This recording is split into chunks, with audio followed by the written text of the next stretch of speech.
Santo Niño de Passion.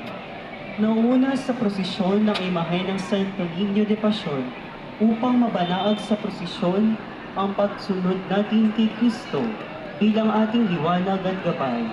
Ayon sa infancy narratives, isang araw sa gawaan ni San Jose, nakakita ang batang Jesus sa isang kahoy na krus at mga pako at bigla siyang nagkaroon ng pangitain tungkol sa nakatakda niyang kapalaran upang mailigtas ang sangkatauhan.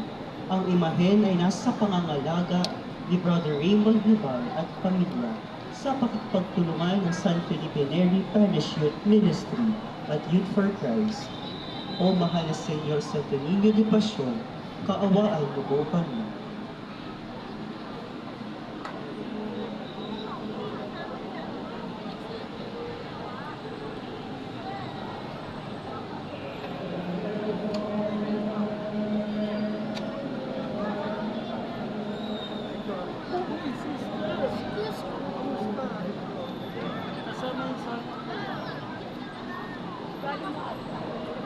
San Pedro. Si San Pedro Apostol, kilala rin sa tawag na Simon Pedro, anak ni Juan at kapatid ni Andres, na mula sa Bethsaida. Isa sa mga unang alagad ni Kristo. Ang mga susi na kanyang hawak ay simbolo ng kapangyarihang ibinigay sa kanya na tanggapin o tanggihan ang sino mang gustong makapasok sa pinto ng langit. Ang manok naman ay simbolo ng kanya 3 beses na pagkakaila kay Kristo bago tumilaok ang manok. Siya rin ay kinikilala bilang unang Santo Papa ng Iglesia Katolika. Ang imahe ay nasa pangangalaga ni Sister Carmila Juarez at Mamayang Carmen. San Pedro Apostol, ipanalangin mo kami.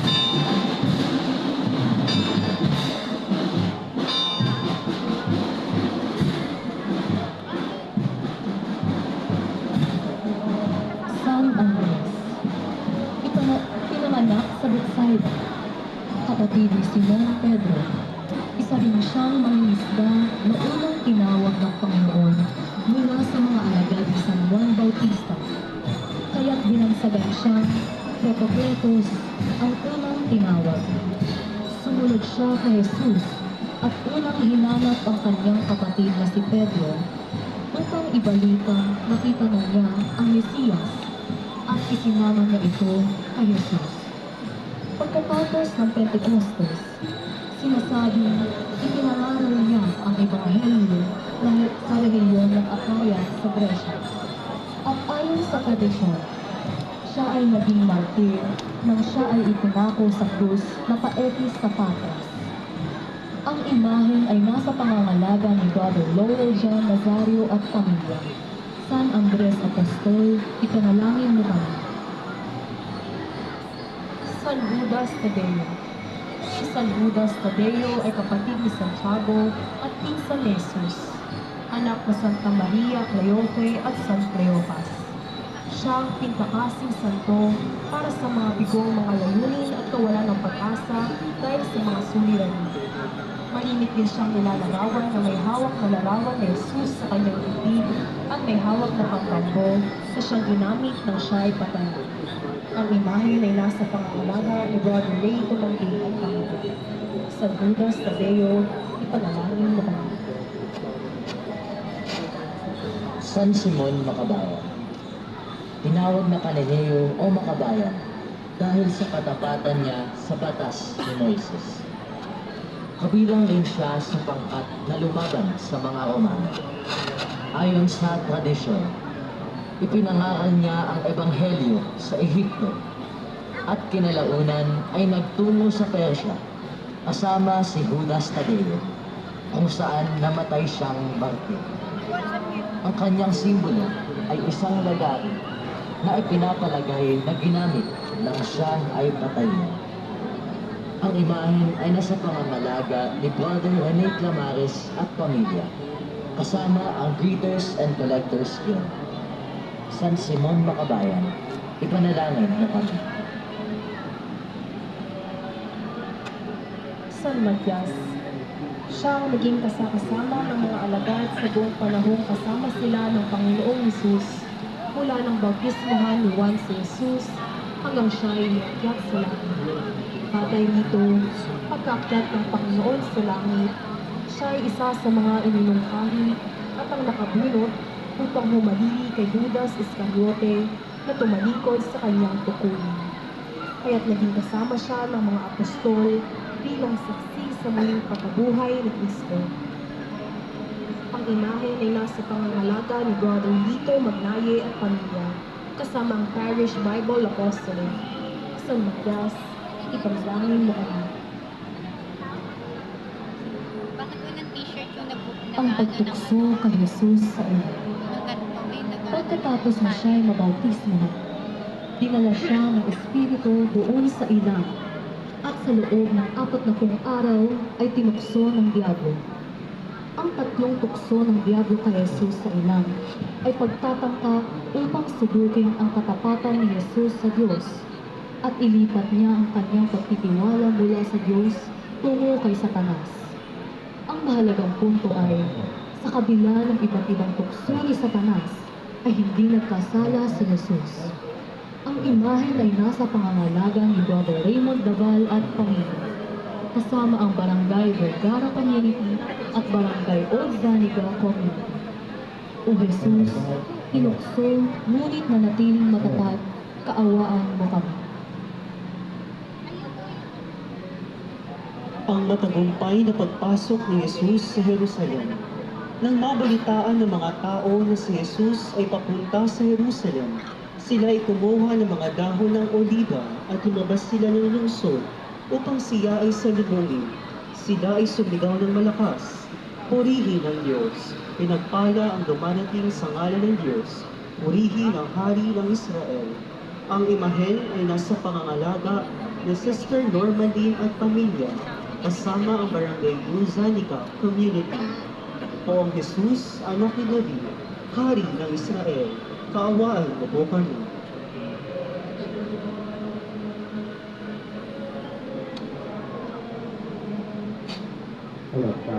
Ang huling hapunan.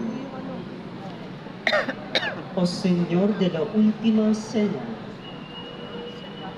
Ang huling hapunan, ang huling pagsasalo ni Jesus na kasama ang 12 alagad bago ang kanyang pagdating. Hindi lamang ito paggunita ng Pasko ayon sa batas ni Moises. Dito rin niya itinatag ang sakramento ng banal na Eucharistia.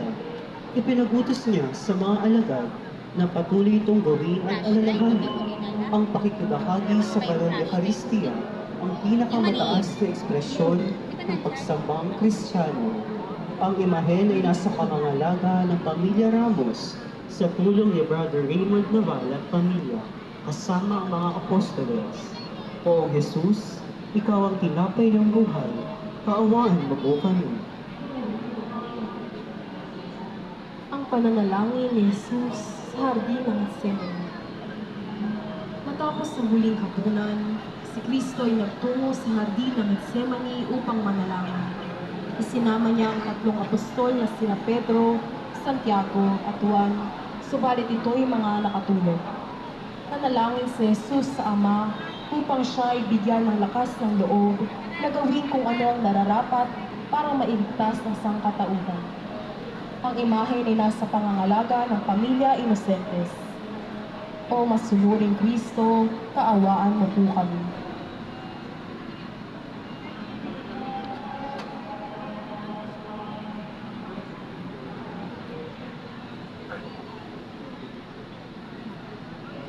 Ang pagpapahuwa kay Jesus.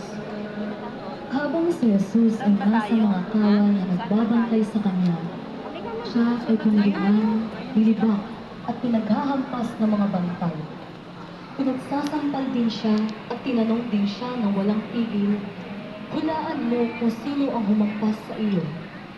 Paulit-ulit din siyang nilait at pinagkatuwaan. Wika nga ng pasyong mahal, tinakpan na alipala, iyong mahal niyang mukha. Ang imahe na ito ay nasa pangangalaga ni Brother Austin Reyes at pamilya, kasama ang Barangay San Jose Community. O Jesus, na niyurak dahil sa kasalanan ng tao, kaawaan mo kami.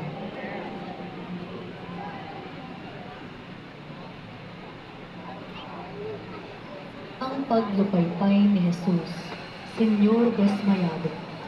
Ang kurosa ng Jesus Desmayado ay nagpapakita ng panlulupaypay ni Jesus matapos ipaghampasan ng suktina si Kristo bilang tao ay nanghina rin sa dami ng mga lakay at sugat na kanyang natamo. Ito rin ay katuparan ng hula ni Propeta Isaías sa Kabanata 53 at talata 5. Nang dahil sa ating mga kasalanan, siya ay nasugatan. Hinampas ng dahil sa kasamaan ating ginawa. Ng parusang kanyang na pinatindi pa ng mga hagupit na kanyang tinanggap. Ang imahen ay nasa pangangalaga ni Brother Raymond Naval at pamilya kasama ang Barangay Poblacion Community. Poong Jesus na nanghina dahil sa mga hampas ng suktina, kaawaan mo kami. Ang pagpuputong ng poo ng tinig kay Jesus, Lord of Pardon. Pagkatapos hagupitin si Jesus, ay dinala ng mga kawal ng gobernador sa palasyo. Doon, siya'y hinubuan nila at sinuotan ng isang balabal na matingkad na pula. Pumunga sila ng matinik na baging. Ginawa itong korona at ipinutong sa kanya. Pagkatapos ay pinahawak sa kanyang kanang kumpi ang isang tangkay ng tambo. Siya'y niluhod-duhuran nila at kinutya ng ganito. Mabuhay ang hari ng mga Hudyo. Siya'y pinagduduraan pa nila. Kinuha nila ang tambo at ito'y inihampas sa kanyang ulo. Ang imahen ay nasa pangangalaga ni Sister Normalin at pamilya kasama ang barangay New Zaniga Community. Sa Kristong nilibak at kinutya dahil sa aming mga kasalanan, kaawaan mo po kami.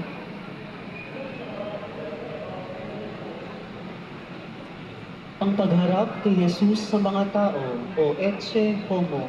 Ang ibig sabihin ng Ecce Homo sa wikang Tagalog ay narito ang tao o masdan mo ang tao. Matapos na si Jesus ay maipahagupit at malibak bilang isang hari na may koronang tinig at balabal na purpura, si Pilato ay lumabas muli sa mga tao at sinabi, ihaharap ko siya sa inyo upang malaman ninyo na wala akong makitang kasalanan mo.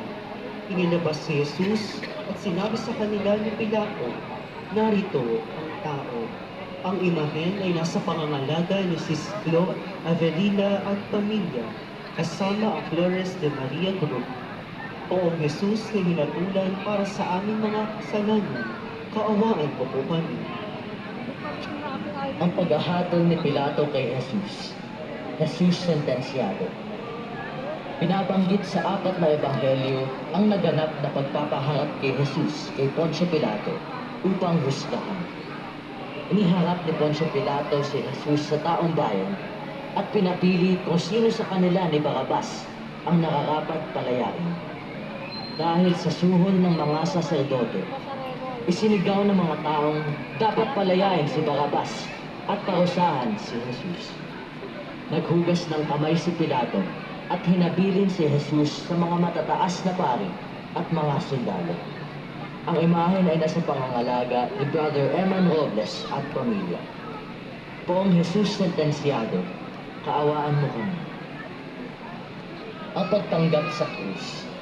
Magugunitang isinalaysay sa ebanghelyong sinulat ni San Juan na matapos ang paghatol ay iniatang ang krus sa balikat ng Panginoon ng mga sundalong nagpahirap sa kanya. Ang imahen ay nasa pangangalaga ni Brother R.C. Tolentino at pamilya. O maawain Kristo na tumanggap ng krus para sa amin, kaawaan mo kami.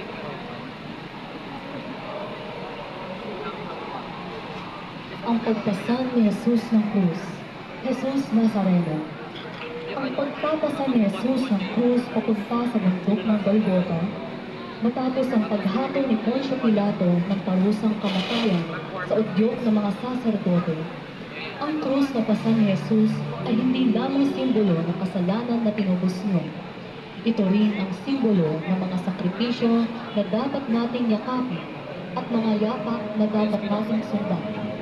Minsan sinabi ni Jesus, ang sino man nais lumapit sa akin, pasanin ang krus mo at lumapit sa akin.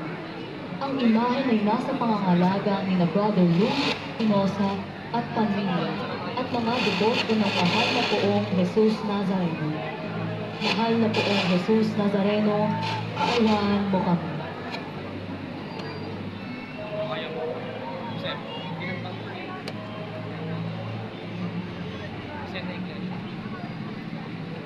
Santa Veronica.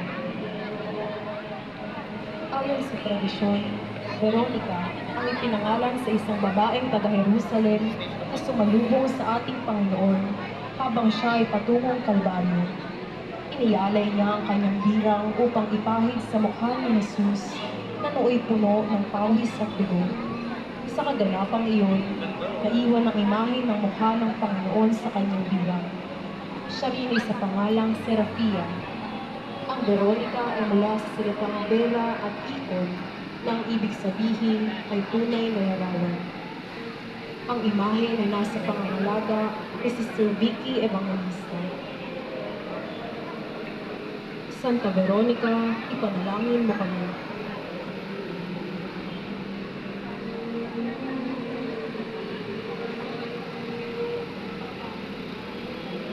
Ang ikatlong pagkadapa ni Jesus, Tercera Kalma. Ito ay naglalarawan ng ikatlong pagkadapa ni Jesus na pasanang mabigat na krus. May dalawang Hudyo sa tabi niya at may isang senturyon sa hulihan. Si Jesus ay nadapa ng ikatlong beses sa lugar na malapit na sa Golgota ng Kalbaryo kung saan siya ipapako sa krus. Ang imahen ay nasa pangangalaga ni Brother Raymond Daval at pamilya, kasama ang sanitation ministry at apostolado ng panganalangin. Poong Jesus na nadapa sa ikapagpapatawad ng mga kasalanan, kaawaan mo kami.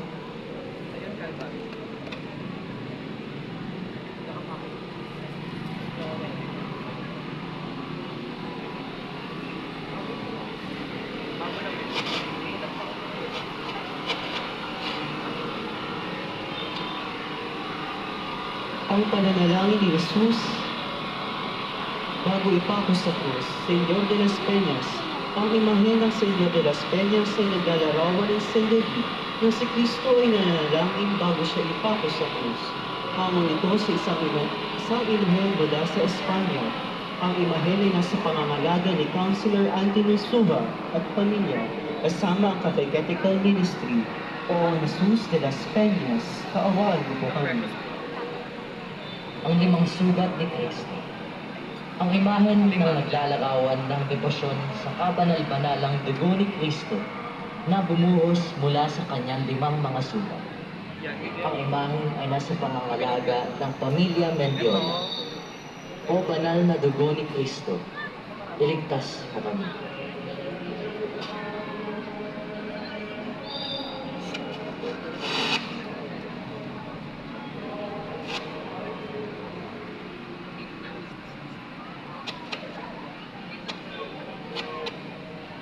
Ang pagkamatay ni Jesus.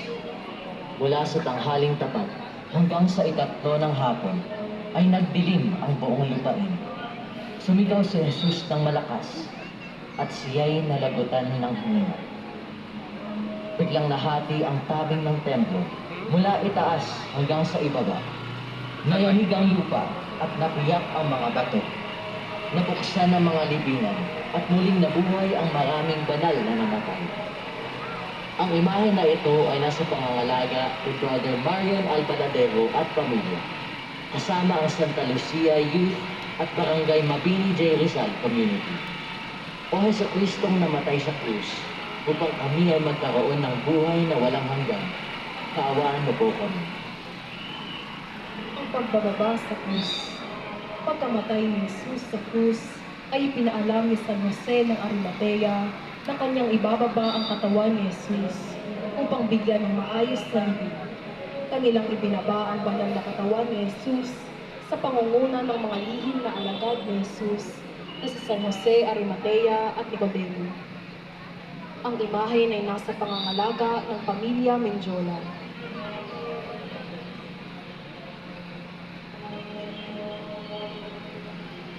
O Jesus na namatay na naging kasangkapan upang matamo namin ang kaloob mong kaligtasan, kaawaan mo kami.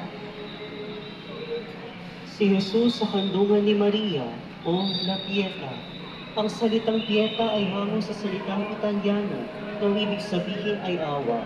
Ito ang tinawag sa imahe ni Maria habang kalong-kalong ang patay na katawan ng kanyang anak.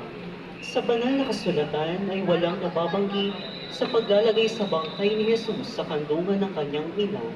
Ito ay nakabatay sa ikalabing-tatlong estasyon ng krus at sa mahal na pasyon. Ang imahen ay nasa pangangalaga ni Brother Raymond Nabal at pamilya, kasama ang Social Services and Development Ministry at Barangay Mabini J. Rizal Community. O Maria, Ina ng Awa, ipanalangin mo kami.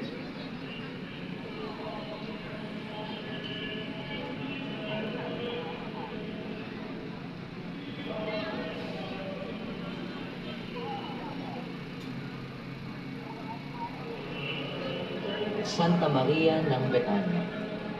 Kaibigan na tagasunod ni Jesus. Nang si Jesus ay nasa bahay ni Simon na kitongin, 6 na araw bago ang pistang Pasko, pinuhusan niya ito ng pabangong nagdo at pinahiran pa ang buhok niya. Sinita siya ni Judas Iscariote na di umano'y pagsasayang ng pabango na ang pambili sana'y ibinigay na lang sa dukha. Pabayaan mo siya. Ginawa niya ito bilang tanda ng nagpipinto kong paglilibing, sagot ni Jesus. Ang imahen ay nasa pangangalaga ni Sister Carol Valenton at pamilya, kasama ang Lectors and Commentators Guild. Santa Maria ng Betania, ipanalangin mo kami. Santa Marta ng Betania, kapatid ni San Lazaro at ni Santa Maria ng Betania, napawang mga mabuting kaibigan ni Jesus.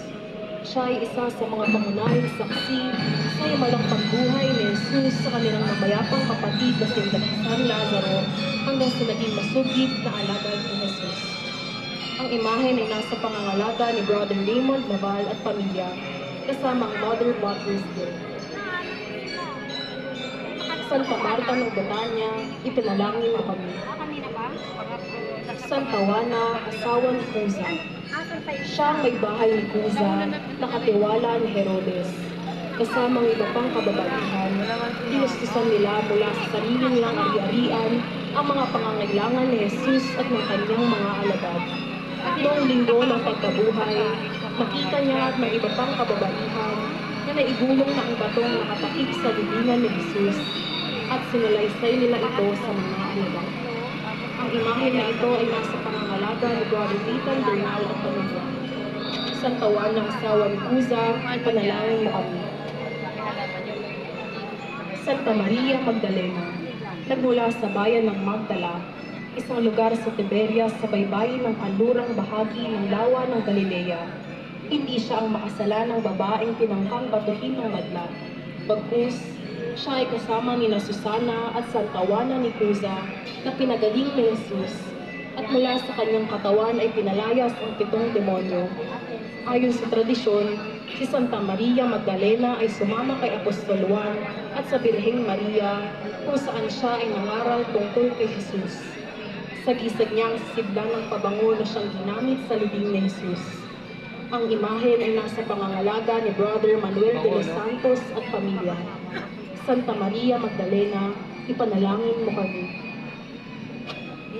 San Juan, anak ni Zebedeo, Santa Salome, at kapatid ni Santiago Mayor Apostol. Ayon sa tradisyon, si San Juan ang tinagurian na pinakamamahal na alagad. Isa rin siya sa mga sumulat ng 4 na ebanghelyo. Siya lamang sa lahat ng mga apostol ang sumama kay Maria sa paanan ng krus. Sa kanya rin inihabilin ng Panginoon ang kanyang ina na si Maria. Ang imahen ay nasa pangangalaga ni Sister Carmina Flores, kasama ang barangay na Mayan Community. San Juan, minamahal na alagad ni Jesus, ipanalangin mo kami.